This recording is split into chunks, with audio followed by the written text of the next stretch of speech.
고양이라는데.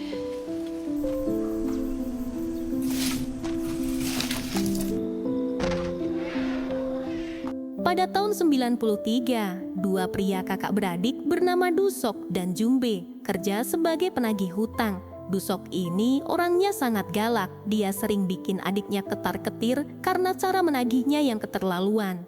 여기가 일로 와.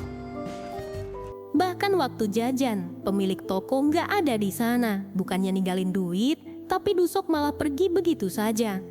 저기 계산요. 가자. Waktu itu, kebetulan mereka melihat salah satu target yang akan ditagih hutangnya. Dia adalah Myungja bersama putrinya yang bernama Sungi. 맞지? 저거 아니야? 자, 맞지? 그런 거 같긴 한데 맨날 소리를 지르고 지랄이야. 이씨. 우리 장 무려. Melihat sikap Dusok yang kasar pada ibunya, Sungi pun jengkel dan langsung menyerangnya. 왜 돈을 안? Myungja bilang kalau dia belum bisa bayar hutang, itu karena suaminya meninggal. Hidupnya susah, rumah nggak ada, bahkan mau makan aja dia kesulitan. 얼마 전에 죽었단 말입니다. 강회장 봐봐. 이번 달 한 번만 넘어가 주시면. 2달치나 밀렸어. Penjelasan itu nggak bikin Dusok iba, tapi dia malah menculik Sungi buat dijadikan jaminan. Dia bilang kalau besok Myungja harus lunasin buat menebus putrinya. Kalau dia gagal, Dusok akan membawa Sungi ke panti asuhan. 아저씨야, 우리 엄마 때려요. 우리 엄마 좀 도와주세요. 야야야야. 꺼져 이 새끼들아.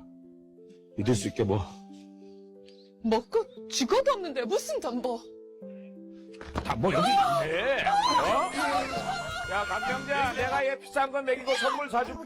내일 꼭 가겠습니다. Di perjalanan, Dusok bilang kalau Sungi nggak perlu nangis karena besok ibunya pasti akan menjemputnya. Karena seorang ibu nggak mungkin membiarkan putrinya begitu saja. Tapi beda sama Junbe, dia malah ragu dengan rencana ini. Di hari itu juga, Myungja datang ke tempat suaminya dulu bekerja. Dia minta upah yang belum dikasih ke suaminya. Tapi pria itu bilang kalau dia sudah ngasih upahnya. Myungja jawab kalau dia belum menerima uang itu. Pria itu pun jelasin, itu karena suamimu pergi selingkuh, jadi mana mungkin dia ngasih uang itu. Apalagi, Myungja adalah wanita imigran ilegal dari China. Myungja terus berusaha cari pinjaman. Dia menelpon seorang pria yang dia panggil Paman Byongdal. Si paman bilang kalau dia akan mengurus semua itu. Jadi dia langsung nabarin Dusok kalau besok pagi jam 9 dia akan melunasi hutangnya. Dia merasa lega, tapi pria bengkel itu melihatnya dan melaporkan ke polisi.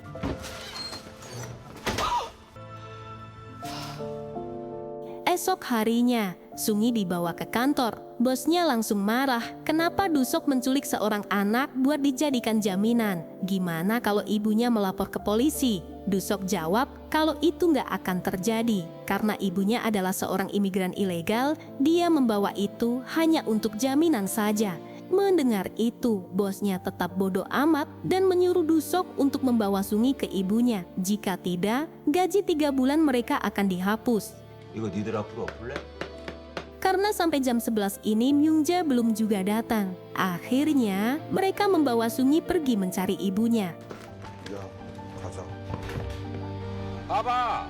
오늘 아침 9시까지 돈 가지고 온다고 했는데 12시가 넘어도 안 오잖아. Melihat jalanan yang macet, Sungi pun nekat kabur dari sana. Dia pun lari lewat jalanan sempit sampai sepatunya lepas dan Dusok menemukannya. Tapi mereka gagal mengejar Sungi dan kehilangan jejaknya.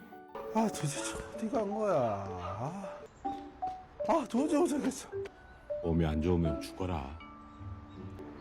이번에는 그냥 포기하면 안 돼요?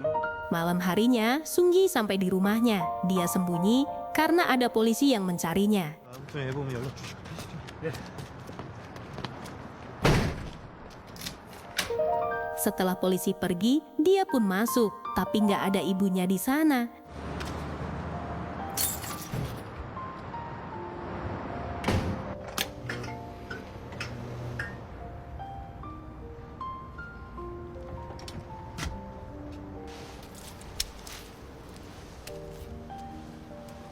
Karena lapar, Sung Yi cari nasi tapi itu kosong.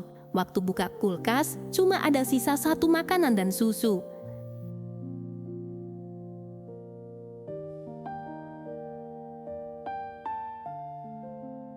Esok harinya, Dusok dipanggil Biro Imigrasi karena petugas itu gagal mencari Putri Myungja. Petugas itu bilang Myungja sempat cerita kalau putrinya bersama Dusok. Mendengar itu, Dusok pun ketar-ketir karena dia sendiri juga kehilangan jejaknya. 안 그래도 애 때문에 지금 저희도 골칩니다. Akhirnya, Myungja bilang ke Dusok kalau dia akan dideportasi, tapi dia tetap akan membayar hutangnya. Myungja melakukan ini karena Sung Yi akan diadopsi sama orang kaya. Demi kebaikan masa depan putrinya, Myungja memutuskan untuk setuju dengan tawaran itu. Dia memberikan nomor telepon Paman Byongdal yang akan mengurus semua ini. 선생님 돈을 갚을 길은 입양 보내자 그랬다. 여기 전화번호? 승희 큰아버지가 돈 줄겠다. 승희한테는 엄마가 돈 벌러 멀리 갔다고. Di rumah, Sung Yi menulis pesan kalau dia akan mencari ibunya, berharap kalau ibunya pulang bisa membacanya. Dia pun pergi sendirian, tanpa arah dan bingung mau kemana.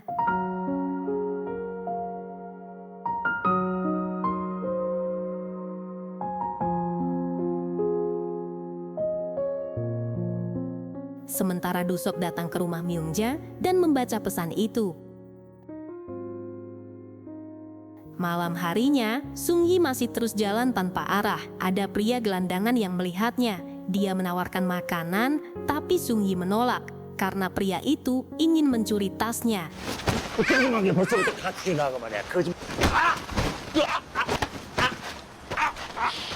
가이 거지 새끼들아. 우리 엄마 찾아주세요. 너네 엄마 한국에 없어. 너네 큰아빠가 너 데리러 온대요. 아니라! 엄마!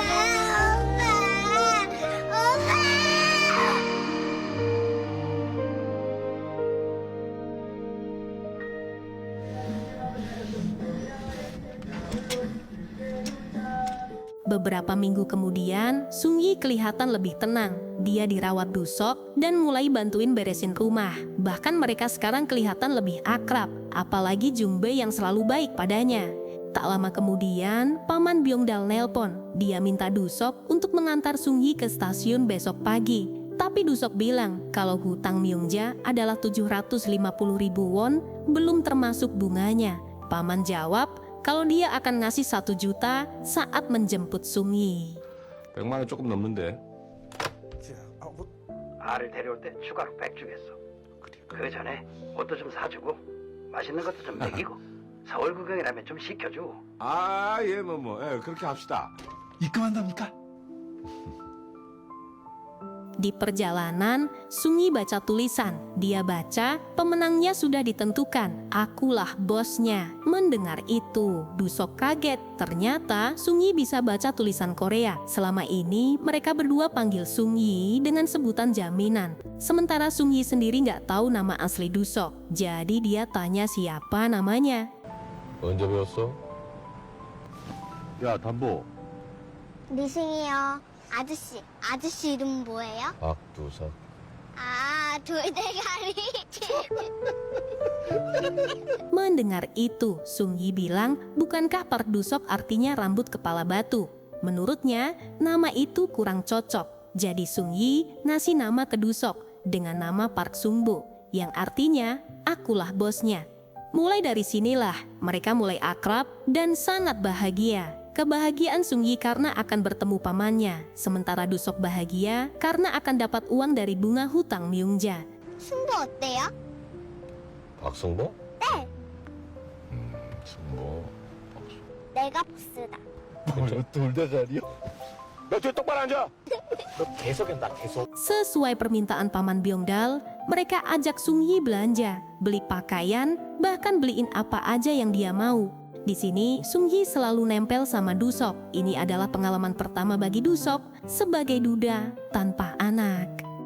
Waktu makan es serut, Dusok tanya, permintaan apa lagi yang Sung Yi inginkan sebelum meninggalkan Seoul? Sung Yi jawab kalau dia mengidolakan Seo Taiji, yang konsernya diadakan hari ini. 맛있냐? 네. 서태지 아이들 알죠? 알지. 오늘 서태지 콘서트 하는 날인데. 이거 좀 보고 싶은데. Setelah nonton, Sung Yi pengen dapat poster artis itu, tapi penjual itu bilang kalau Sung Yi harus beli CD albumnya biar dapat posternya. Dusok pun beliin CD albumnya, tapi karena Sung Yi nggak punya CD player, jadi dia nggak bisa dengerin itu. 준다고 했는데. 테이프에는 브로마이드 없는데. CD로 줘요. 18,000원입니다. TV는 못 듣는데. CD하고 테이프하고 두 개 다 줘요. 네. 얼마예요? 18,000원. 고마워요, 아저씨. Sesampainya di rumah, mereka merayakan perpisahan karena besok pagi Sung Yi akan pergi bersama pamannya. Bukannya senang, Sung Yi malah kelihatan sangat sedih. Bahkan Dusok juga merasakan hal yang sama. 아이 담보 내일 가잖아요. 오늘 마지막이잖아요. 승이에요. 하나, 둘, 셋. 우, 잘했어. 좋은 집으로 가니까 좋냐? 몰라요. 왜 좋은 집으로 가는데 학교도 가고 왜 슬퍼?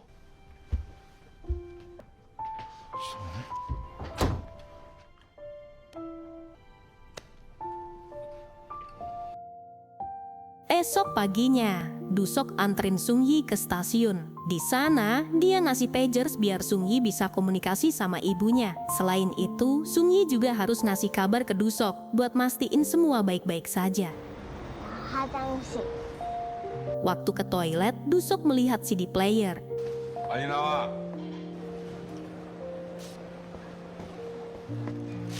열어봐. 고마워요, 아저씨. Tak lama kemudian, Paman Byongdal sampai di sana. Tapi ada yang aneh, Sung Yi dan pamannya nggak saling kenal. Dusok merasa cemas, jadi dia bikin surat pernyataan kalau Dusok sudah menyerahkan Sung Yi ke pamannya. 네 이름이 뭐더라? 미신이에요. 이로써 강명자의 모든 부채는 탕감되었으며 강명자 당신 이름도 쓰고. 사람 참 못 믿네. Dari raut wajah Dusok, dia masih belum rela melepas Sung Yi. Bahkan perasaannya malah semakin cemas. 기분 더럽네.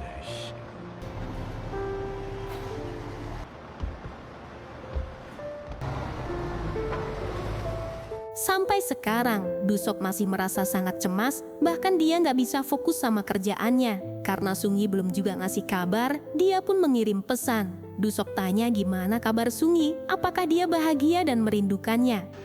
저기 지금 간집은 좋아? 학교는 괜찮지? 좋은 친구들 많이 사귀었어? 아저씨 안 보고 싶냐?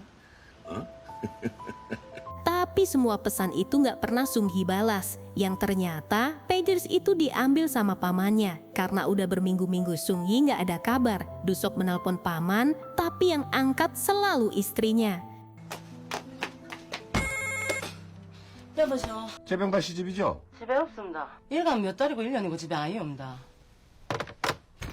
박주석이라고. 모르고 그런 사람. 모른다 하고 그냥 물이나 주고. Rasa cemas itu terus menghantam pikiran Dusok. Dia mencari alamat Byongdal dan berhasil menemukannya. 이거 전화번호 해가지고 주소 좀 찾아봐. Malam harinya, kebetulan Byongdal pulang sambil sempoyongan. Dusok pun langsung menghajarnya. 조병달 씨, 왜 전화 안 받아? 전화했댔어. 승희 어디 있어? 보낸 집 주소가 뭐야? 가서 뭐 삐삐를 수십 번 쳤는데도 전화 한 통 안 오면 이선 나가! 니나 내나 먹고 살라고 이러는 거 아니야? Dusok pun pulang dengan sia-sia. Byongdal nggak tahu di mana anak itu berada. Yang ternyata Sung Yi dibeli sama wanita pemilik klub malam. Dia adalah Milanta.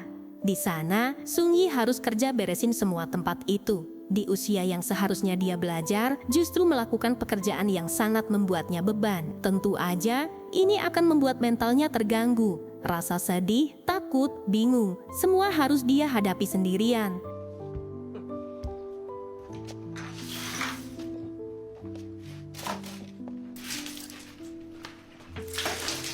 Selesai kerja, dia diam-diam mengambil kartu alamat dan ambil telepon untuk mengirim pesan. 예, 차차차 룸사랑입니다. 문 활짝 열어놓고 기다리고 있을게요. 엄마, 잘 있지? 나도 잘 있어. Setelah itu, Sungyi cek pesan di nomor pagersnya. Kebetulan waktu itu Dusok ngirim pesan dan ngasih nomor teleponnya. Tapi pas dia hubungi, nomor itu malah salah sambung sampai dia bingung dan asal pencet nomor. 아저씨 집 전화번호가 739. 꼭 전화 줘, 알았지? 수석 아저씨 계세요? 뭔 소리 하나? Di tempat karaoke, Daktarin marah karena Dekolgen mau menciumnya. Merasa nggak terima, Dekolgen pun ngamuk dan melemparkan botol. Akibatnya, Daktarin nyuruh Sungyi buat beresin pecahan botol itu. 야, 그 미신년 빨대 꽂나? 룰도 적응 못한 나를 지금 내 거라고 지금! 일어나 보라고. 일어나봐. Sementara di rumah, Dusok nggak bisa tidur. Dia bangunin Jungbe dan tanya berapa kode area Busan. Setelah tahu kode area itu, Dusok ngirim pesan lagi ke Sungyi. Kalau dia lupa, ngasih kode area. Jadi Sungyi harus masukin kode areanya. 저 혹시 저기 지역번호 안 알려주는 거 아니에요? 031을 꼭 붙여야 돼. 아저씨, 아저씨. 너 지금 살고 있는 집. 너 무슨 일 있어? 300번지 차차차 룸사롱 멈춘. 차차차 룸. 너 꼼짝 말고 거기 있어. 아저씨 지금 갈 테니까 알았어? 너 절대로 어디 가면 안 돼. 알았어? 뭘 안다고 룸사랑에다 애를 팔아넘기냐고 이 양아치 같은 새끼들 그냥 아이고 그냥. Sesampainya di sana, pintu itu digembok, jadi Dusok coba cari pintu masuk lain. Sementara Sungyi mendengar teriakan Dusok manggil namanya. 승희야. 타죠. 승희야 나야 저 두석이 아저씨. Sambil gendong tas, dia pun keluar. Dusok yang melihat itu pun sangat kaget. 아저씨, 아저씨, 아저씨. 그래 뒤로 야 뒤로 가 뒤로. 가만 있어. 아이 승희야 이리 와.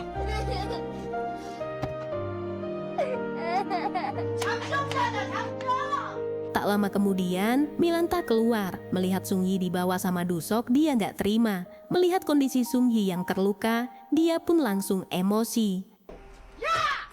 니 먹고 오대 사람을 납치하려 가라. Milanta bilang kalau dia membeli Sungyi seharga 4 juta. Mendengar itu, Dusok makin jengkel sama Byongdal karena udah bohong dengan harga yang dia terima. Dusok yang nggak mau masalahnya makin rumit, dia pun akan balikin uang itu. 이 담보 얼굴이 이게 승희 자식아.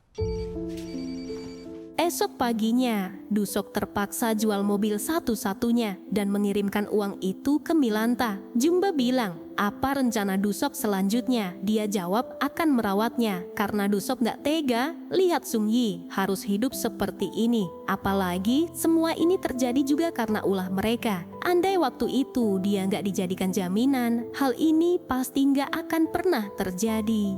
Dengan sisa uang yang dia punya, Dusok bawa Sungyi ke dokter untuk mengobati lukanya. Tapi karena luka itu sangat dalam, Sungyi harus dioperasi plastik agar bekas luka itu bisa hilang sepenuhnya. Biaya operasi ini lebih mahal dari jumlah hutang Myungja. Tapi Dusok nggak nyerah, dia tetap membayar biaya itu demi Sungyi. 5만 원이야? 이건 평범한 수술이 아니고 흉터가 안 남는 아주 특별한 수술이라서. Singkat cerita, Dusok daftarin Sungyi masuk sekolah. Tapi sayangnya, kepala sekolah menolak karena Sungyi bukan warga negara Korea. Mendengar itu, Dusok terus mohon biar Sungyi bisa sekolah. Kepala sekolah bilang, jalan satu-satunya adalah Dusok harus mengangkat Sungyi jadi putrinya. Mendengar ucapan itu, Sungyi malah makin gak mau sekolah. Dia gak mau Dusok jadi ayah bohongan hanya demi sekolah. Dia ingin punya ayah yang nyata buat dirinya. 야, 나 학교 안 가요. 야 담보 왜 그래? 그거 그래도 학교는 다녀야지. 네 아빠 되는 거 아니야. 그래도 싫어요. Malam harinya, Dusok emosi sama Jungbe. Entah kenapa dia khawatir dengan masa depan Sungyi. Apa jadinya kalau dia ndak sekolah? Dia ndak mau hidup Sungyi seperti dirinya. Jadi dia minta Jungbe buat bujuk Sungyi. 학교라도 보내야 할 거 아니야, 어? 아 그러니까 처음부터 왜 감당 안 될 일을 버리시냐고요. 이게 어디서 눈가를 부릅뜨고 주둥이를 내밀고 그냥 확. Akhirnya, Jungbe pun ngasih nasihat ke Sungyi. Dia bilang kalau Dusok cuma pura-pura jadi ayahnya dan Sungyi juga pura-pura jadi anaknya. Kalau Sungyi sekolah, dia bisa ketemu ibunya di masa depan nanti dan jadi orang sukses. Biar ibu juga bahagia. 그리고 우리 짜장면 먹으러 가자. 짜장면. 생각해보니까 학교 가야겠지? 맛있어? Akhirnya, Sungyi pun berangkat ke sekolah. Dia merasa sangat bahagia, dapat makanan bergizi yang terjamin gak beracun, hidup sehat, dan otak yang pintar. Dia selalu dapat nilai 100, sampai menempati peringkat pertama di sekolah. Kebahagiaan itu dirasakan juga sama Dusok. Dia selalu perhatian, merawat Sungyi dengan sepenuh hati. Hingga akhirnya, Sungyi tumbuh jadi gadis remaja yang sangat cantik. Malam itu, Sungyi pulang sekolah. Myungja yang kangen banget sama putrinya datang ke sana. Tapi ketika melihat Dusok merawat putrinya dengan baik, Myungja memilih untuk diam. 한번 당부가 뭐야?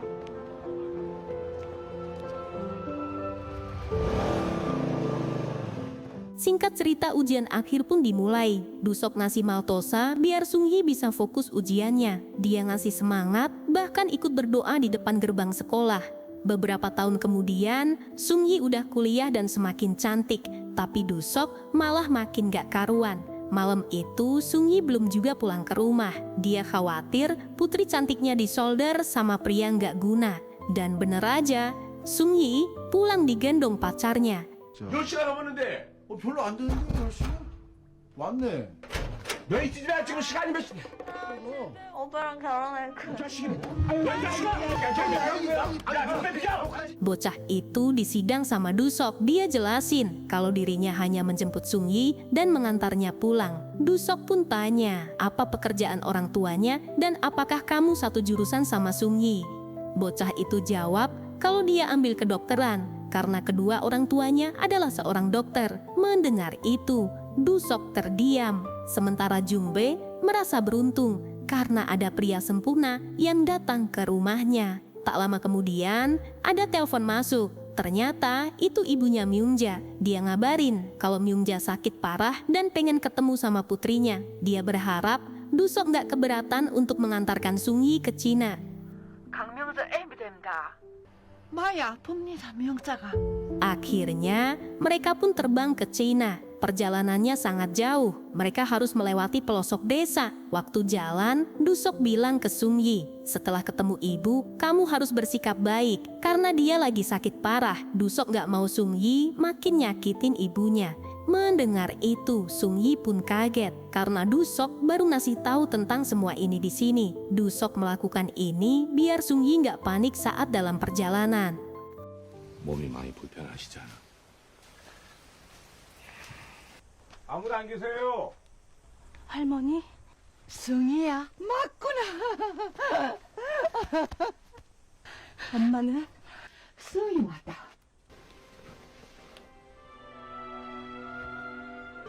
승희야, 엄마.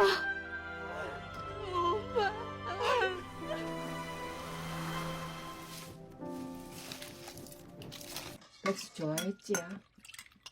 그래도 많이 드셔. 엄만 안 먹어? 엄마는 닭 싫어졌다. Malam harinya, Myungja ngobrol sama Dusok. Dia ingin Dusok membantunya sekali lagi. Sebelum meninggal, Myungja pengen Dusok mencari ayahnya Sungyi. Dusok pun kaget. Bukankah ayahnya sudah meninggal? Myungja jawab, kalau ayahnya belum meninggal. Dia bohong soal ini demi Sungyi yang masih kecil. Tapi sekarang, Sungyi yang udah dewasa merasa perlu tahu tentang semua ini. 내 아버지를 좀 찾아주시오. 이제는 승희도 컸으니까 알고는 있어야 할 것 같아서. Paginya, mereka pamit pulang ke Korea. Wajah sang nenek sangat sedih, seolah dia nggak rela jauh sama cucunya. Sementara ibunya memilih di dalam kamar.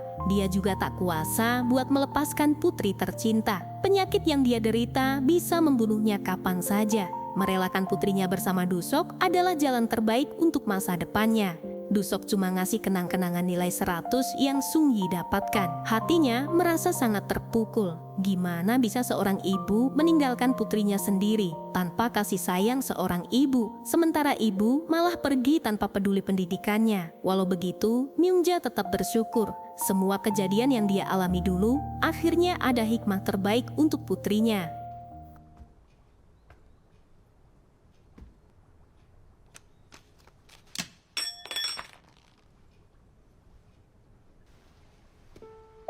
Waktu kerja, Sung Yi telepon Dusok. Dia bilang akan ada magang selama 3 hari. Tiba-tiba, Dusok merasa kepalanya sangat pusing. 오늘도 늦어? 나 내일부터 3일 동안 MT인데. 재밌게 놀다 와. 너 아까 했던 말 계속해봐. 왜? 한국 여자랑 결혼해서 귀화했습니다. 소문내고 다니세.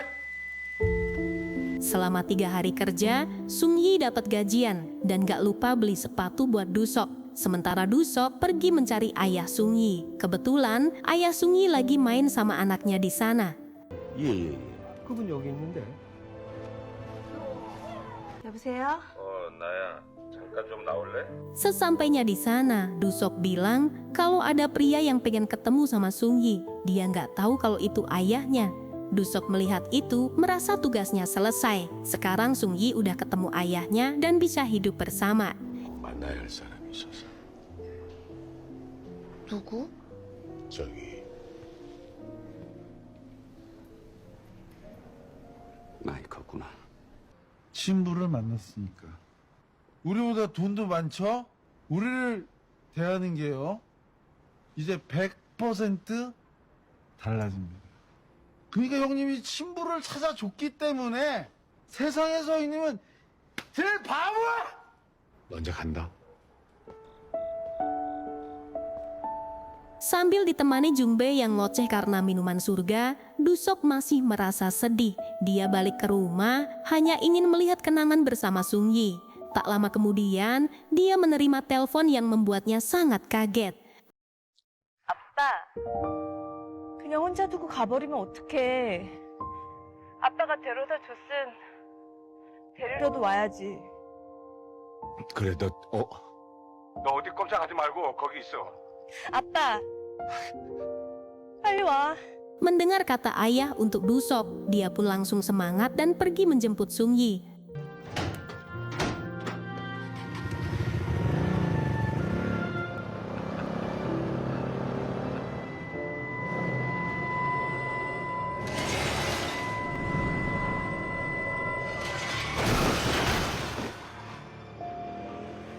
Sejak itulah, Sung Yi nggak tahu di mana Dusok. Sekarang, Sung Yi kerja sebagai penerjemah bahasa Korea Cina untuk urusan negara. Setelah itu, Jungbae ngabarin kalau dia menemukan informasi Dusok.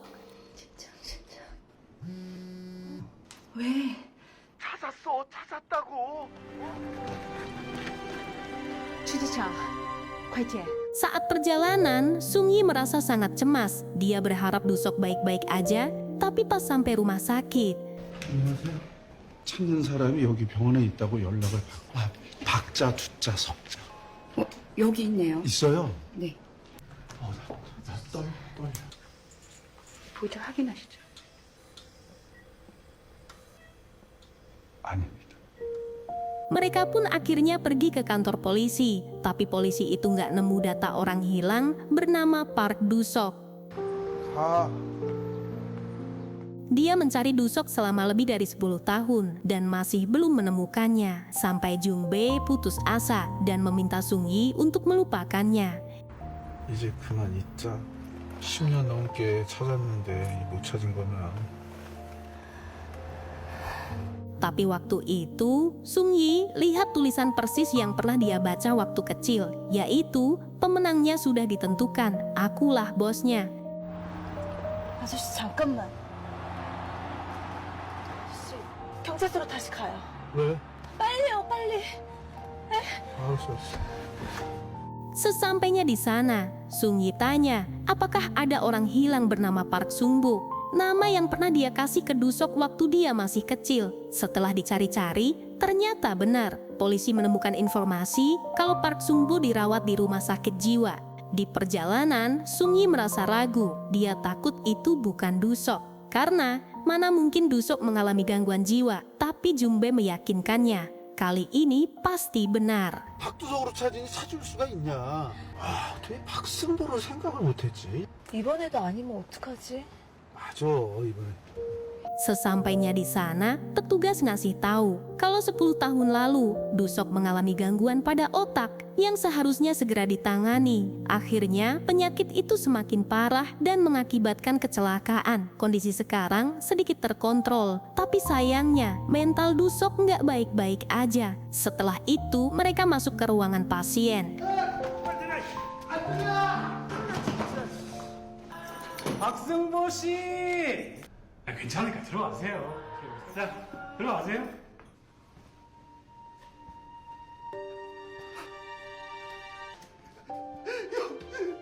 Sungi nggak bisa menahan rasa sakitnya. Dengan kondisi Dusok yang nggak ingat siapapun, Sungi terus berusaha mengingatkannya. 나야, 승희. 아저씨 딸 승희. 아저씨가 나쁘더라고. 담보라고 한 거 맞지? 들었어. 지금 뭐라 그랬어?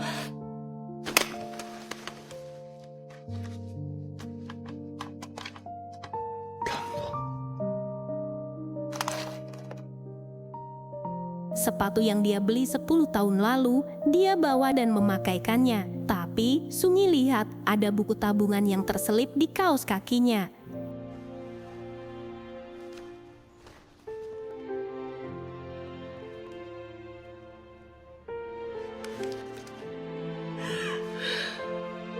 Ternyata selama ini uang yang Dusok keluarin hanya untuk kebutuhan Sung Yi. Mulai dari pendidikan, asuransi jiwa, bahkan biaya belajar di luar negeri. Semuanya udah Dusok siapkan. 아빠. 아빠 미안해.